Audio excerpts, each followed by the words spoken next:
మండల పార్టీ అధ్యక్షుడిని. సుపరిపాలకుడు జాతీయ అధ్యక్షుడు నారా చంద్రబాబు నాయుడు గారు కోవూరు నియోజకవర్గానికి అక్కోళ్ళు సేవ చేస్తారని, ఈ కోవూరుకి ఎమ్మెల్యేగా అయితే ఇంకా ఎక్కువ సేవ చేస్తుందని వేమిరెడ్డి ప్రశాంత్ రెడ్డి అక్కని కోవూరు నియోజకవర్గానికి ఎన్నిక చేయడం జరిగింది. మా అక్క అయితేనే ఈ నియోజకవర్గానికి సరిపడుద్ది అనే లెక్కలో చంద్రబాబు నాయుడికి ఒక అవగాహన వచ్చింది. దాంతో వేమిరెడ్డి ప్రశాంత్ అక్కని పంపించాడు. అక్క ఎమ్మెల్యేకి ముందే ఇంత సేవలు చేసినప్పుడు ఎమ్మెల్యే అయిన తర్వాత ఇంకెంత సేవలు చేస్తుందని మేమందరం సంతోషంగా ఉన్నాము. తర్వాత అక్కకి 2000 నుంచి 3000 దాకా రావచ్చు ఇడవలూరు మండలం తరఫున మెజార్టీ అనుకుంటున్నాను.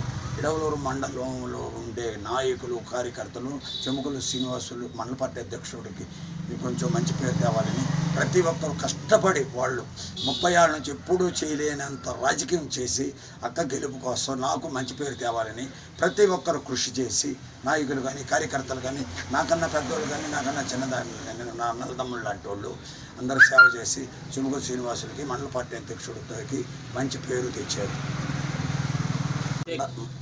మండలంలో 41,000 ఓట్లు ఉన్నాయి. దాంట్లో 78% పోలింగ్ అయింది.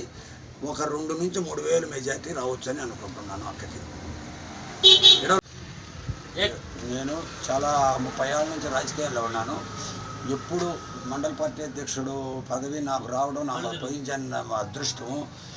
ఇది రూలింగ్ లేనప్పుడు ఉండింది కాబట్టి రేపు రూలింగ్ వస్తే నన్ను మనసులో పెట్టుకొని కొద్ది రోజులు రూలింగ్లో నాకు ఈ అవకాశం ఇవ్వాల్సిందిగా కోరుచున్నాను.